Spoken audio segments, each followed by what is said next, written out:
California, a place to celebrate and gather, growing foods that matter in East San Jose. And I want you to have the access to be part of the process. These 6 acres ain't mine, they're for all of us. Love is all you need to grow a garden. The more love we can bring, the more we harvest. Hello, I'm Sal Pizarro, the Around Town columnist for the San Jose Mercury News, and I'm thrilled to welcome you to this special virtual version of Vegilution's Eastside Connect fundraiser. Normally around this time, I'd be getting ready to see many of you at Vegilution's annual feast dinner. But to keep everyone as safe as possible this year, we've decided to pivot to an online format this year. The theme of our program is community resilience through food and farming. And rest assured, you'll get to experience many of the things that you love about our regular event.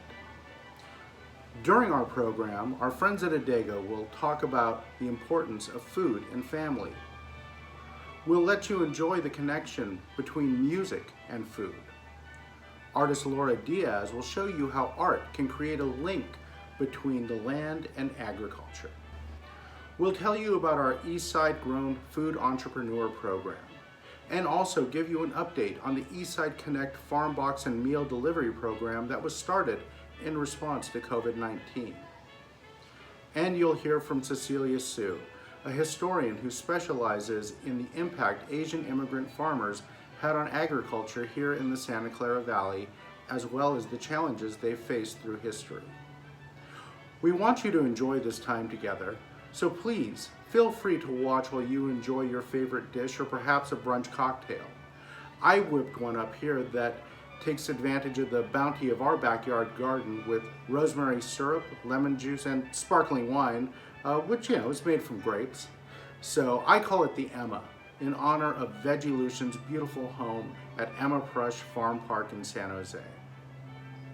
So now sit back and enjoy our program. Okay, today we're making the Emma, which is named after our wonderful Emma Prush Farm Park here, home of Vegilution.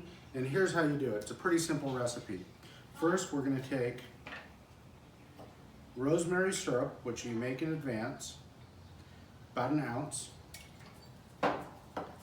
Fresh squeezed lemon juice, another ounce of that. We're going to add a little bit of ice just to get that shaken together. Okay, that's nice and mixed up. Now we're going to add some ice to our glass.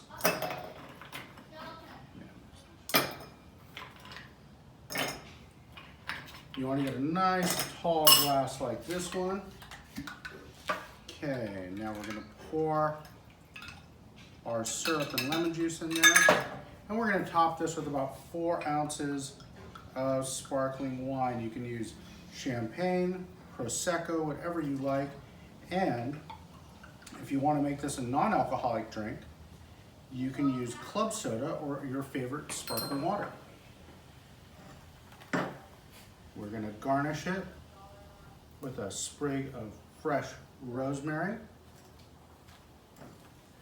There you are, your Emma.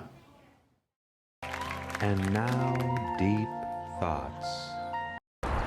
Vegilution means a lot to me because as an immigrant, to be able to feel like family, even in another country, I think that is very, very important.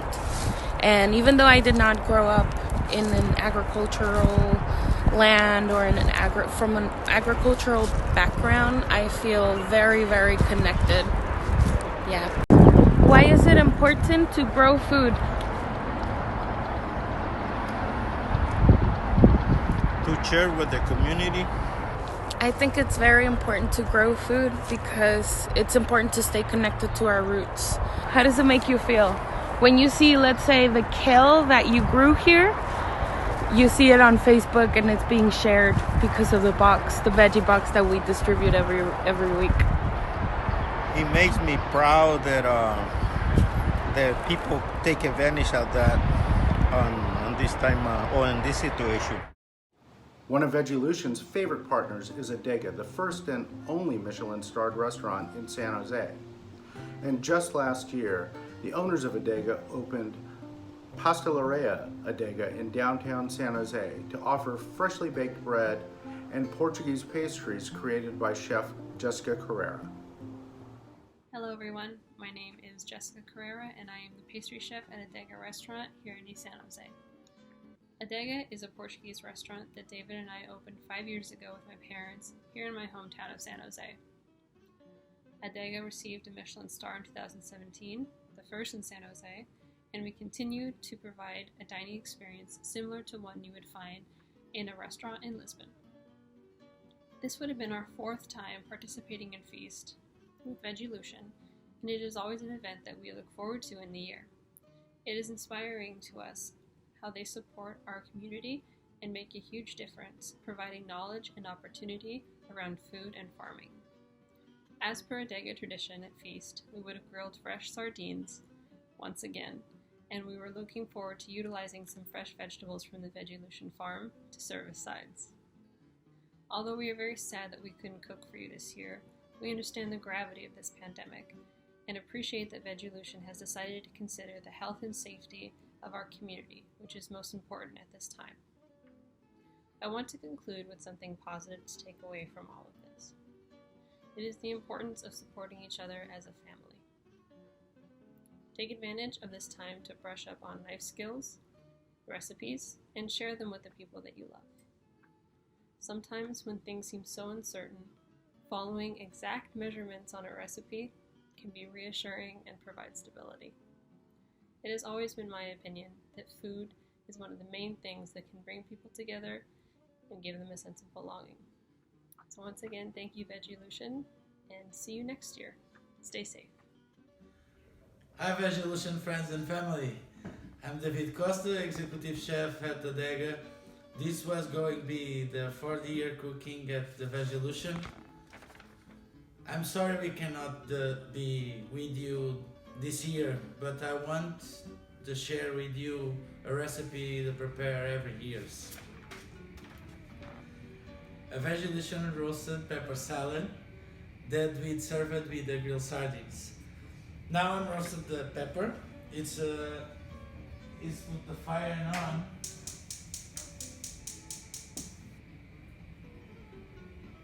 You don't have gas in home, it's possible making the grill. It's have a little bit more things that you can do to make it. After the everything skin is get black. After the roasted good, it's put in one bowl and wrap it with the plastic and wait a little bit to steam in the bowl for the help for the clean the pepper. It's more easy. And wrap it good with the plastic and wait around 30 minutes, 45 minutes for the steam a little bit and put a little bit warm the pepper and the help for the clean. I have one pepper roasted. I'm showing you now. It's more easy. Now it's a little bit more cold. It's easy for work, and you can do with the hands out everything the skin. It's better. I'm not recommend it's passed with a lot of water for to know out the flavor, the roasted flavor, but you need to clean a little bit with the water. I have a little bit water in here in the bowl, and one bowl for the help out the pieces. These pieces with the seeds. After open a little bit enough, and with a little bit water, wash it good out the skin, the black skin. After the good clean, you can do the cut in 4 and the slice a little bit.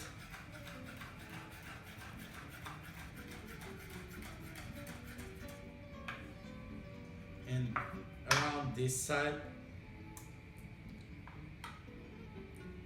Now I'm jump one more step. I have a little bit the three colors, the peppers. It's more cool in the plate. It's more life. It's a little bit more happy plate. And after you cut the peppers in the clean first, and you additional a little bit the chopped garlic. You chop a lot small for help. It's for the not a lot intense. And the chopped cilantro. Put a little bit olive oil, a little bit salt, mix everything, taste the salt. If the person is put the pepper, I'm not liking this dish, but in this salad, but it's possible to put a little bit pepper. And this it's very good in summertime. I love this for summertime with the grilled meat, grilled sardines, with the grilled things. And now I'm putting the plate. And you can do the serve this in the summertime. It's very good. This is normally the pepper salad have in the Vegelution. It's very famous in Portugal. It's very popular in the summertime with the grilled meat, grilled fish. It's normally served. It's very good for the summertime. I love this, and this is I make it every year in the Vegelution. And that's it. It's I'm looking forward to cook for you again next year. Thanks you again. Be safe and stay home. And now, deep thoughts. Hey Lee, how are you doing? I'm good. How are you? Yeah. Oh, I'm doing well. It's odd times. I miss being on the farm. You know what I miss. What I really miss is meeting folks, folks that I've met and I'm used to meeting, and then new folks. It constantly surprises me how easy it is to get to know someone quickly and kind of learn what brings them out to the farm and work there.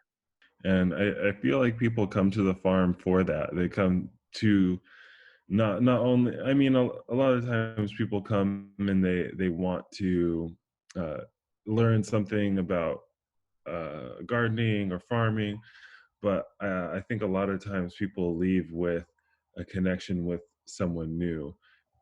What I'm realizing as we're speaking now, people have a connection to the farm, to the earth, but in very practical, in very individual ways. There's not just a connection. There are paths that connect people to that. That's how I'm thinking about.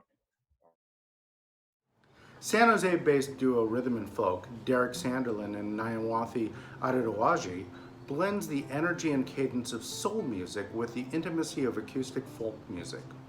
The duo initially connected through community work and began collaborating to sharpen their respective creative pursuits in poetry, activism, and song.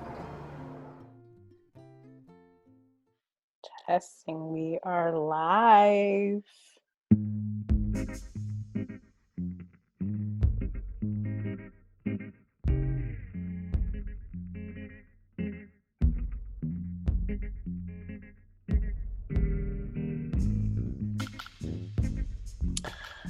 All right, well, we are Rhythm and Folk, comprised of Derek Sanderlin and myself, Nyam Adedawaji.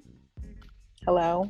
We started playing together. We didn't formally start playing together till, I guess now maybe it was 2 or 3 years ago.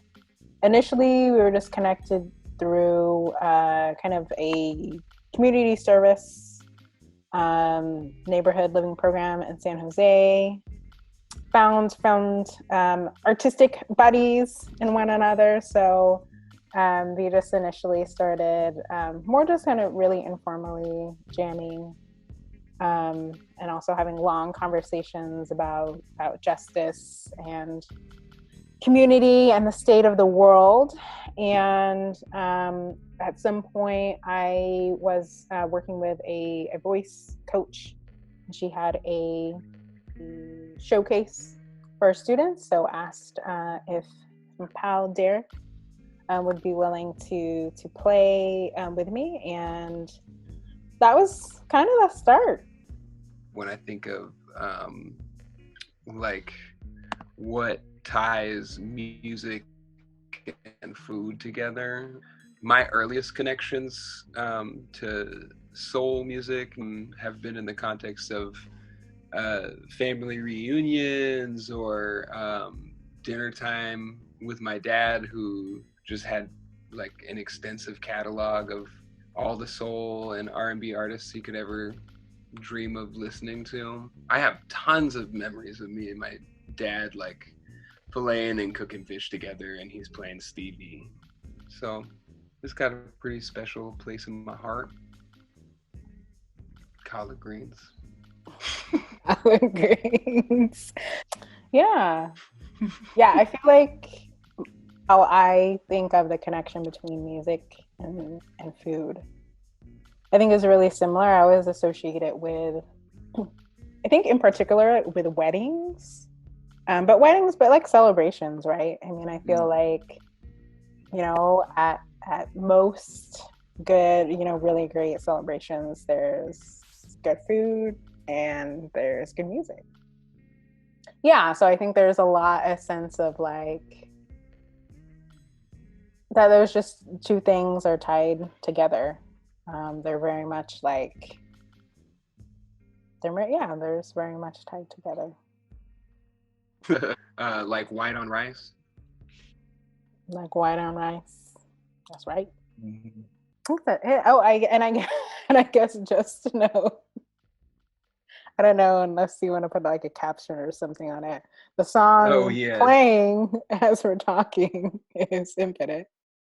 So I wrote lyrics for Infinite, and I guess I mean, this is vulnerable, but I like fell in love with someone. It was kind of like a summer love situation. And I just remember like during the whole experience, it felt like, the thing I thought of was like, it felt like I was like 7 and 17 and 70 all at the same time. I mean, and obviously I haven't reached 70 yet, but like all the sweetest parts of like life, and part of what I really wanted to convey in the song was just that feeling of summer, and like the days are longer, and you're just like, when you're a kid, maybe you like played outside, water fights, maybe there are barbecues, right? Kickbacks. Yeah, so I mean, I think it kind of connects into the connection between food and music again. Because again, I think it's just that vibe of like connection, whether it's like through music or through food when you're gathering during summer. Another sidebar. This is fine to leave into, but this is like us. This is how our conversation. Exactly. It's fine. But And now, deep thoughts. Okay, so if you go to a regular food truck, you can have a great experience. You can have delicious food, a great interaction with the people working there. You might try a new meal. But if you go to a Vegilution food truck or food cart, you get all of that plus the extra connection that other people can't provide and that we're in a unique position to provide. Connection with the people, there's a human connection there, but then also the connection to the food, which is grown in your city. So it gives you that connection to the city, and then the connection to the land. It just gives you this deeper opportunity to connect. And I think, especially as an immigrant in a city full of immigrants, having that sort of connection to others is so important. And if you're really rooted in place. Laura Diaz is a poet and multidisciplinary artist who was born in Guadalajara and came to San Jose when she was 2. Since she was 12 years old, she started writing poetry, and for the past 20 years has created art that reflects her cultural background, her work with the community, her family, and above all, love. If you've spent time at Vegilution, you may recognize her from First Saturday events where she has provided art activities for children and families. Hi, my name is Laura Diaz, and I'm happy to join you today for this virtual feast. I currently work at a domestic violence agency, and I am a member of Serve the People San Jose and also a board member of the South Bay Community Land Trust in San Jose as well. Today I want to share with you how to create an Amatl-inspired painting at home, which is this. I'm sure many of you have seen something similar to this.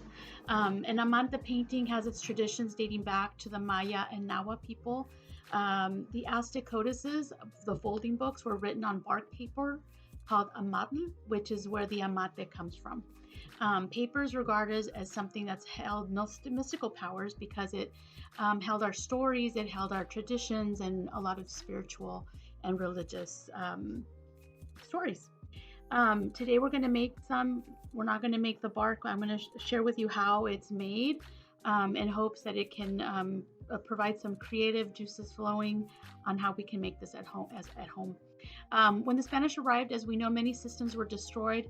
One of them was the art of making bark paper. It was replaced with European paper, except in little remote villages of the Tomi, which is now the state of Puebla. So this paper is still made there, along with parts of Guerrero and also in parts of Veracruz. Spreading the bark is as important as painting it. So there's a lot of artistry and care that goes into actually making this paper, which is kind of thick. You can tell the fibers are still there and it's very textured. And then the second piece would be actually the artwork that goes on top of it. So it's two pieces. Traditionally, men procured the bark and the women made the paper. The bark is boiled in vats with ash or lime for hours. It turns into a pulp, and then the pulp is poured onto wooden tables or a board, and it's beaten with rocks until it becomes like a paste, and then it's left out to dry in the sun. So we're going to make some today, which we are going to make that with some paper, grocery paper bag paper bags. So you're going to take a piece, however big you want your canvas to be. You're going to leave some space on the edges. The way we're going to get that texture of the bark is that we're going to scrunch this piece of paper up, squish it up. You don't want any lines. You want the texture just to be random. And then you're going to open it up and smooth that paper out so that we can start drawing on that. So I'm going to move this down. So you have your paper here. What we're going to do first is that we're going to put a black paint wash on it, which is 1/4 cup of water, and then you're going to add 1/2 teaspoon of black acrylic paint.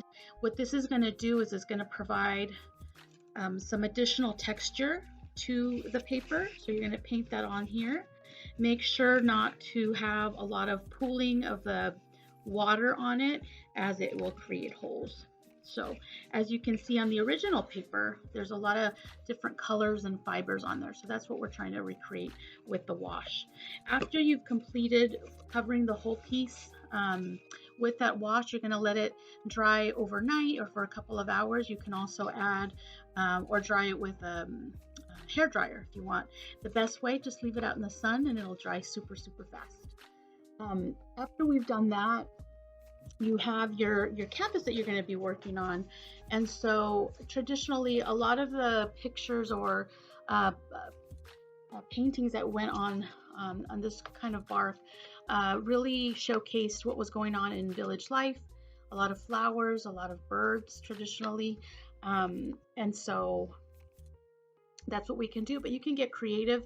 You don't need to follow any rules. It's really what's going on in your community that you want to do. So once this is dry, we're going to you can either take a white colored pencil, make sure it's pretty sharp. You can use a white crayon if you're working with littles, and then you can also use a white paint pen. So the idea is that we are going to trace or outline our design onto the paper, straight onto the paper once it's completely dry. And usually a lot of these paintings have that white outline because it makes the vibrancy of the color stand out a lot more. So this is a piece I did a couple days ago. So this is the symbol of the sun. Some of these designs I got from this awesome book called Design Motifs of Ancient Mexico, and it has a lot of ideas that you can use. So the sun, el maíz, and then also the symbol of la luna, the moon. So what you'll do is draw on that with one of these instruments, make it white, and then as soon as you do that, you're ready to color it in, kind of like a coloring book. So you can take your paintbrushes. We have here a few of those paintbrushes, some color, so we can add a little bit of yellow there, and then you're just going to stay inside of those little white lines, right? Whatever you want to do with that. Traditionally also, after this is colored in and really dry, is that we can use either a really sharp Sharpie or another kind of a pen that's kind of sharp to outline outside of the white, right? So that'll make it stand out even more. So you'll have the white, the black, the white, and then the colored inside. So a few days ago, I created one, a little bigger one. So outlining this, created this piece here. And when I was looking at this, it really reminded me of the work that I've done as an artist over the years. It's something that working with your hands for me has been something that goes back to when I was little. My dad, this really reminded me, the process of doing this project really reminded me of my dad and of him working in the lemon fields in Ventura County as a young boy, as a young man, and growing and instilling in my sister and I this love and respect of the land and what grows from it. And so for me, it's been a lifelong love of harvesting not just food and fruits and vegetables and flowers, but also art. Both come from the heart, but both come with using our hands, our imagination. I think art is something that we all carry in our core, something that grows inside of us, like the flowers or the plantitas, weeds, or the veggies that we plant in our garden when we were growing up and that we continue to do now as adults. Art for me is healing, and I know it is for many people. As we say, la cultura cura, putting our hands in the earth, putting our hands on on some paint, getting dirty with the paint, drawing, makes it so we can heal from a lot of trauma that goes on in our lives. When I first came to Vegilution, I remember feeling like I did with my dad in our backyard. There was a great sense of unity. There's a sense of community that we build when we're growing things together or imagining things together differently. And I think it brings people from across cultures. I think the importance of this piece, this kind of art, which is this Amatl painting, right, is that it's the artwork itself that's important, but it's also what it is on. What are we putting it on?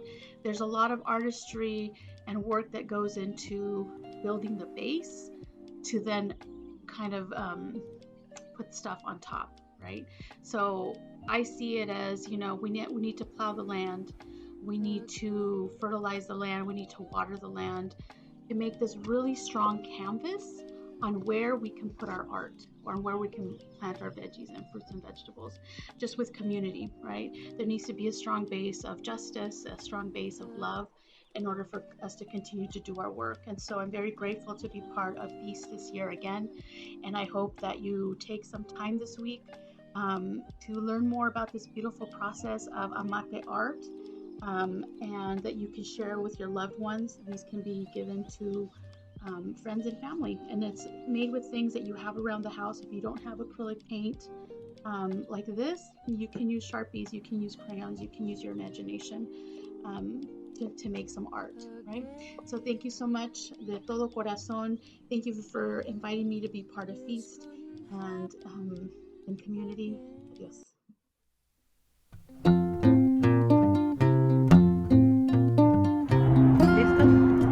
Hola, mi nombre es Berta Guinaga y quiero compartir con ustedes esta experiencia única que estoy viviendo con esta organización sin fines de lucro, Vegilution.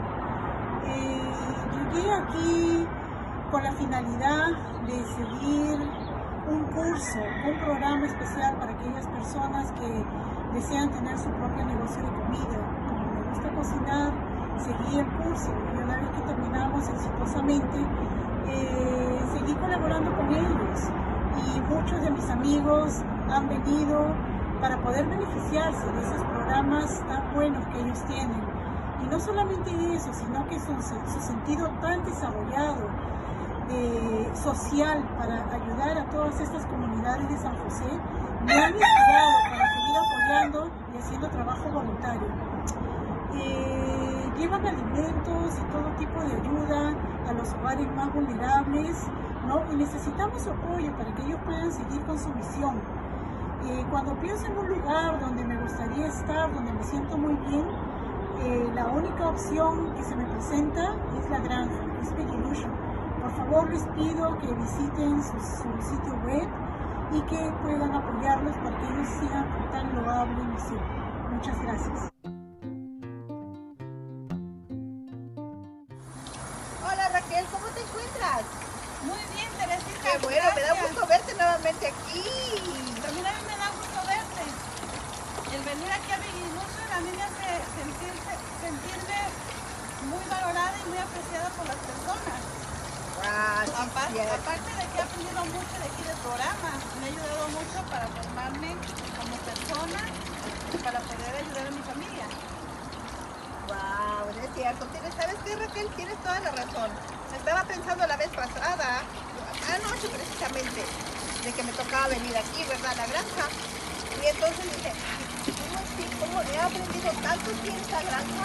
He aprendido cómo manejar los vegetales, he aprendido a convivir con más gente, he aprendido a ayudar a mi comunidad, a guiar a mi comunidad, porque eso es lo que nos enseña esta asociación, o muchos le dicen asociación, otros es una comunidad para las demás personas, es una organización sin fines de lucro, y todo esto me ha enseñado a mí bastante a ayudar a mi gente, a enseñar a cocinar a mis hijas también, porque he aprendido a cocinar también, con tantos vegetales, y ¿quieres qué importancia tiene todo esto? Y ojalá y más gente se pudiera unir a nosotros, porque realmente hace mucha falta aprender más sobre la naturaleza, sobre comer muy sano con cosas orgánicas como los vegetales que cosecha Vegilution.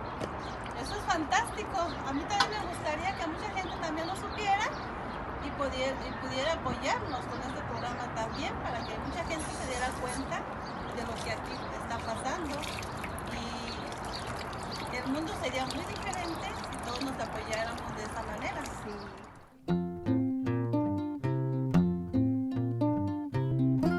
Gracias Vegilution por ser la organización que nos brinda mucha ayuda, principalmente a herramientas de trabajo, y a mí me ha ayudado mucho en mi superación personal. He aprendido muchas cosas, he podido sacar adelante a mi familia gracias a todas las herramientas que nos brindan, y de verdad se los agradezco.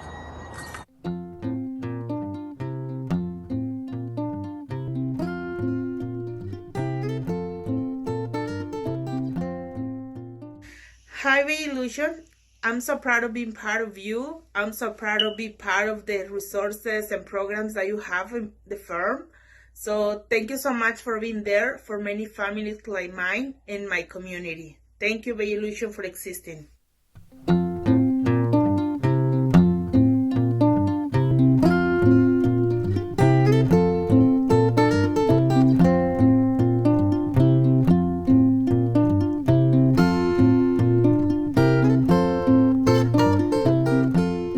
Our keynote speaker, Cecilia Sue, is a U.S. historian with interests in Asian American history, race and ethnicity, immigration, California, and the American West.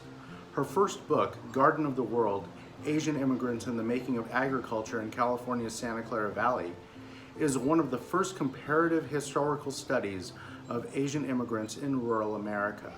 It explores the ways in which Chinese, Japanese, and Filipino immigrants transformed agricultural practices along with ideologies of race and American national identity from 1880 to 1940 in the Valley of the Heart's Delight. Hi everyone, I'm so delighted to be part of this program today, coming to you from my backyard in Davis, California. So in the past few weeks, my two children and I have spent more time than ever here working on our modest garden. Every morning they look for ripe pea pods and pick them off the vines. They check the tomato plants for new flowers and small fruits forming, and they water everything. It's been really fun, and I know we're not the only ones. Our season of shelter in place in California has happened to coincide with the ideal time for spring planting. So some of you may have discovered, like we have, that gardening has been one of the precious few joys to emerge from these challenging times. Gardening is therapeutic. It gives us a chance to look away from our screens and set aside our devices to connect with nature and enjoy being outdoors, cultivating, growing things. In Silicon Valley, where many of you are, gardening also provides an opportunity to connect with the rich agricultural past of the region, which is not something that most people think of today when they conjure up Silicon Valley. I grew up in Sunnyvale and Cupertino with tech companies down the street from our house where my parents still live, and the founders of Apple, the two Steves, graduated from my alma mater, Homestead High School. As a child and teenager, I saw remnants of an agricultural way of life. I heard teachers, neighbors, older adults talk about the orchards that had once covered the area. As many of you know, by the 1980s, the orchards were gradually disappearing, along with people's memories of the Santa Clara Valley's agricultural past and knowledge of its history. Silicon Valley was and is all about the future. Well, today I want to focus on a piece of that past. For much of the late 19th and 20th centuries, the Santa Clara Valley was known around the world for its horticultural productivity. It was called the Garden of the World, the Valley of Heart's Delight. And the Santa Clara Valley's identity as an agricultural capital, if we take its peak decades to be approximately 1880 to 1940, as I do in my book, those decades still surpass the number of years it's been known as a high-tech center. So I would argue that our agricultural history has a great deal to teach us right now. In particular, that history has a lot to tell us about individuals and communities' response to adversity and to circumstances beyond their control. To make this point, I want to take us back exactly 100 years ago to the year 1920, to the community of Japanese immigrant farmers who lived in the Santa Clara Valley, many in and around San Jose. First, some background on the lives these farmers led and the work they did. In 1920, most of them had not been in California for very long. The first Japanese immigrants arrived in the area during the 1890s, and then most came in the 1900s. They took up the work that had been done previously by Chinese laborers before the Chinese were excluded by federal legislation in 1882. Japanese immigrant farm workers tended to concentrate in certain types of agricultural work that was deemed too menial for white residents to do, like pruning, weeding, thinning, harvesting. So all of this was work that had to be done by hand. And those who were able to move into farming as sharecroppers or tenant farmers from just farm labor, they tended to specialize in less profitable, more labor-intensive crops like berries and vegetables. And those were crops that were not in direct competition with white farmers. So Japanese immigrant farmers grew strawberries, celery, asparagus, onions, tomatoes, and other vegetables. So they farmed from 2/3 to over 90% of the total acreage for some of those crops in California. They did not gain the same foothold in the lucrative deciduous fruit industry, and those were the fruits that the Santa Clara Valley was famous for, things like prunes, apricots, cherries, and pears. And it was discriminatory laws that contributed to this pattern of crop specialization for the Japanese. So the 1913 California Alien Land Law made it illegal for Japanese farmers to own land, and they could lease it for a maximum of just 3 years. So that made them concentrate on short-term crops instead of cultivating orchard fruit or other crops that required a longer commitment of time and resources. But despite the hardship and structural discrimination, Japanese immigrants decided to stay in the Santa Clara Valley and build their lives and raise their families there, so they kept farming. Through their skill and hard work, some Japanese immigrant families who started out farming berries and vegetables shifted to more profitable agricultural opportunities in the valley. And it was for these families in particular that 1920 was a catastrophic year. In 1920, a renewed anti-Japanese movement emerged in California, a push to further exclude Japanese immigrants and limit their progress. Opponents of Japanese immigration charged that Japanese were taking over the best farmland in California, that white families could not compete with Japanese families who worked their women and children in the fields, that the Japanese birth rate was much higher than that of whites. And so all these were unfounded but repeated claims. So, responding to mounting political pressure from the US beginning in March of 1920, the Japanese government ended the migration of Japanese women who were married to immigrants in the US.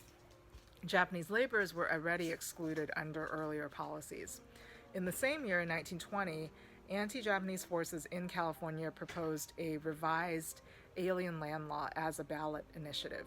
Under this law, Asian aliens could not own or lease agricultural land at all.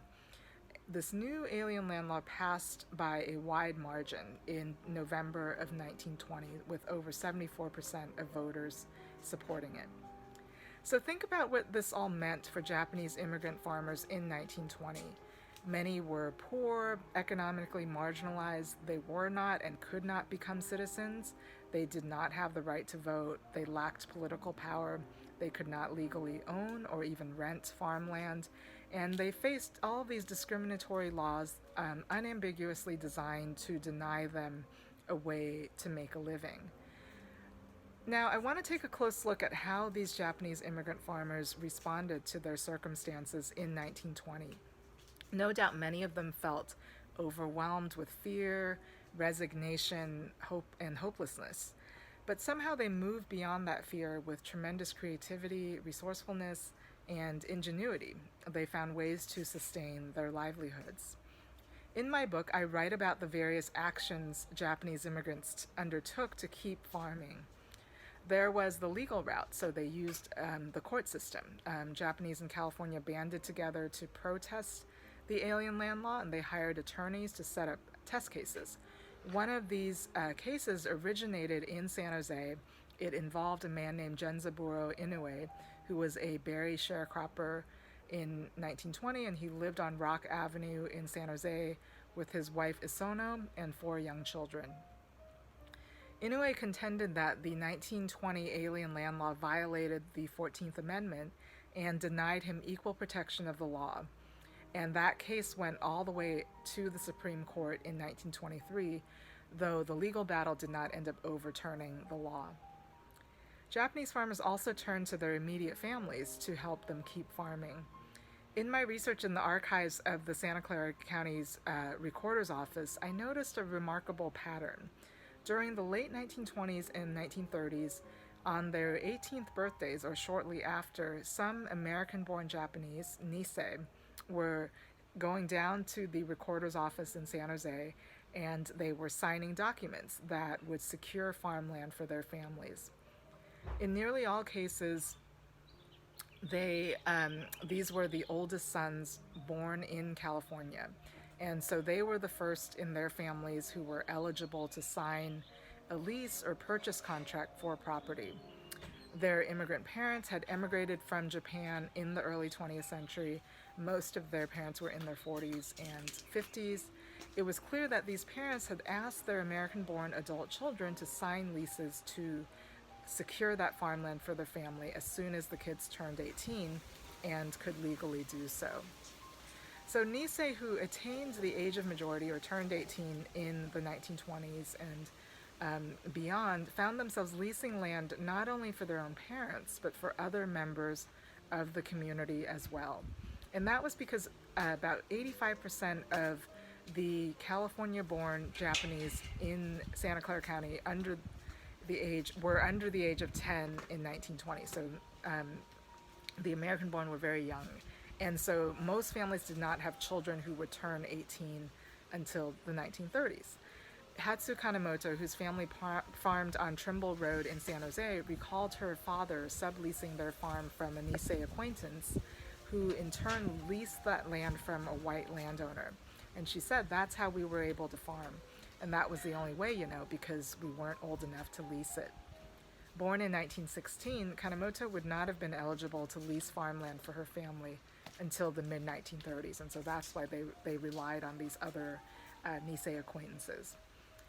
In response to discriminatory laws, Japanese farmers also reached outside their communities. Some arranged to become salaried employees or foremen working for white landowners, and so in this position they had a steady income, though probably not much autonomy and limited job security. In some cases, Japanese farmers even worked for non-whites. A farmer named Heikichi Izaki became the foreman of an apple and pear orchard in San Jose in 1920. His boss was a Chinese American named Thomas Foon Chu. So Chu was born in San Francisco and thus able to own and lease land legally. Chu was a successful entrepreneur who ran a cannery in Alviso. Izaki's wife Yukino also worked in that orchard, and you see her in this photograph. She's the taller woman there. During harvest time, Heikichi Izaki supervised as many as 40 laborers, including Filipino and Portuguese workers. In 1929, Chu placed the Izaki's oldest son, Masami, in charge of an apricot orchard he purchased on Mount Pleasant Road in San Jose. In numerous cases, Japanese farmers were not actually just employees of the landowner, even though that's what the official record showed. Some landowners and Japanese farmers entered two separate agreements. So one was a written public agreement that stated the landowner had hired the Japanese farmer to be an employee on his property, but then there was another private, off-the-books verbal agreement that the Japanese farmer would cultivate the property as if he were a tenant and have total control over the crops grown, which was against the law. And this is essentially what many Japanese immigrant families did. It's what the Inoue family continued to do until they had a child who was old enough to sign a farm lease in 1932. So what we see is that shut out of California agriculture by law, Japanese immigrants devised new, often innovative and brilliant methods and strategies both within their families and ethnic community and in collaboration with landowners outside the Japanese community. That was how they maintained an enduring presence in California agriculture and how they kept farming. And I want to link this theme of responding to challenging circumstances to our event today. To me, what Vegilution has done in such a short amount of time to shift its operations is an example of an incredibly creative, resilient response to the current pandemic. Their 6-acre urban farm in the Mayfair neighborhood cannot be the community gathering space it usually is due to social distancing protocols, but staff and volunteers are still reaching out to residents with the new Eastside Connect program that provides produce and meal delivery services. So their work demonstrates resourcefulness, creativity, and a resilient spirit akin to the Japanese farmers who lived not far from that farm 100 years ago. In closing, however, I want to add a caveat, a caution against romanticizing these responses as to crisis situations. In the case of Japanese farmers, we need to acknowledge that while they continued farming after 1920 through resilient responses, they also continued to face immense challenges. In the 1930s, the Great Depression hit, and then with World War II and the bombing of Pearl Harbor, the federal government forcibly removed Japanese Americans from their communities to internment camps. So again, they were singled out on the basis of their race and ethnicity. They lost their homes, their farms, their property, and the lives they had worked so hard to build for years. Creative and resourceful responses do not mean that all barriers and problems are overcome. Or do they preclude the need to continue working for real justice and equality? This is also true for the east side of San Jose, where residents are responding to the current crisis and all of its devastating impacts with courage, strength, generosity, and resilience. But that doesn't negate the reality that people in the east side have struggled economically, even as they live in one of the wealthiest regions in the country, or the fact that income inequality has reached a historic peak in Silicon Valley. So there are many issues we still need to address in concrete ways, even as we acknowledge people's resilient responses.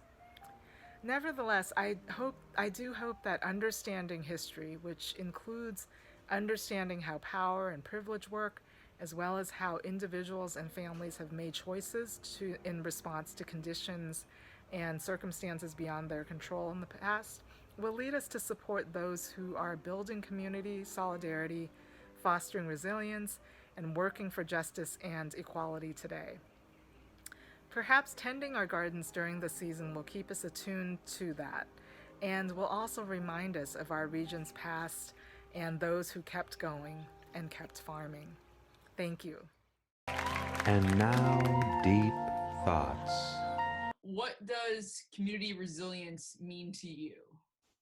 Well, I think you start from the resilience of the individual. So, a person that grows in a nurturing environment and has experience with failure and being able to, redirect, start again since youth, then grows into a strong individual that is not fearful of change, of having to start all over again. I mean, it kind of goes to the point of like, what kind of community are you building before a crisis happens? Like, kind of like you said, like, how are you, before something happens, what's in place? How are you building community? How are you building trust? It's practice, right? Like, it's the idea of like, how do you practice for something before it happens?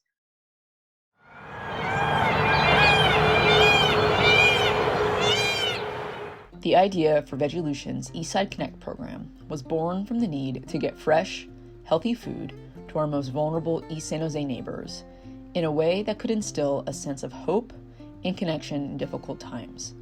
While the COVID-19 public health crisis has tested everything we know and hold dear about how to relate to one another, how we convene, love, celebrate, and even grieve, it has not broken our resolve to feed and nourish our community. In the fields of our farm and others throughout the valley, the sun continues to shine, fruit fills the trees, and sweet summer vegetables begin to ripen. Now, more than ever, our community needs to feel a connection to the land and the sense of abundance, steadfastness, and renewal that it can provide, pushing back on a narrative of scarcity, uncertainty, and weariness. With every one of the more than 4,000 farm boxes and hot meals we will deliver through Eastside Connect, we hope to send the message that a new normal is possible, where food and hope are abundant for everyone, and that to break down barriers, we must find ways to break bread. Vamos a ver si tiene Veggielution. Oh, Veggielution tiene. And now, deep thoughts. COVID-19 has impacted us all in many ways.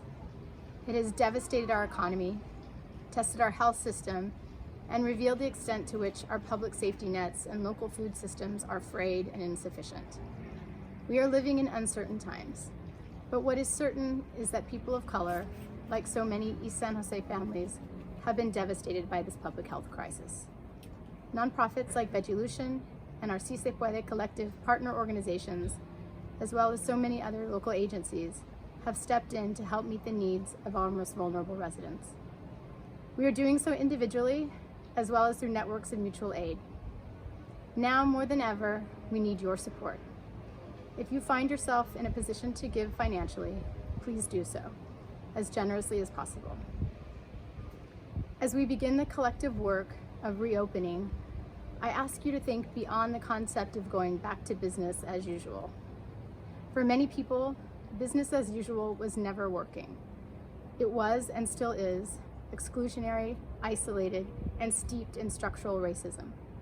Instead, I invite you all to join Veggielution as we imagine a new normal, where food and health are abundant, where we invest our dollars and raise our voice in ways that push back on these structural inequities, where we seek out and support the leadership of people of color, no matter their economic or legal status in local decision-making, where local parks and urban farms serve as essential civic infrastructure for people who find themselves isolated and in need of community and deep connection. Speak out against injustice, Speak up for the change you want to see. From the bottom of my heart, I would like to thank each of the inspiring leaders who participated in today's program. My gratitude also goes out to our talented Vegilution staff, in particular Emily Schwing, who produced this video, and to our hardworking and heart-centered board of directors. There are many partners who have given generously to help make this program possible, so please take a moment to acknowledge them as the credits roll. And with this, I close our program. On behalf of the Vegilution team, stay safe, eat your veggies, and we look forward to seeing you soon. Combining family with hospitality and working naturally outside. Vegilution, come and grow a garden with me. Vegilution, planting seeds of community.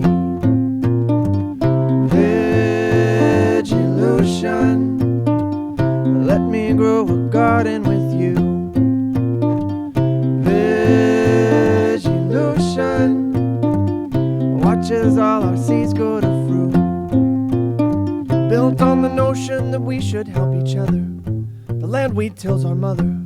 We work as sis and brother, that's our mentality. And we want families eating healthy, local veggies in their bellies. We do two things well, that's grow good food and helping. Love is all you need to grow a garden. Vamos a la cocina. More love we can bring, the more we harvest. Combining family with hospitality and working naturally outside. Connecting families with opportunities and bringing farm to table side. Vegilution, come and grow a garden with me. Vegilution, planting seeds of community. Vegilution, let me grow a garden with you. Vegilution watches all our seeds go to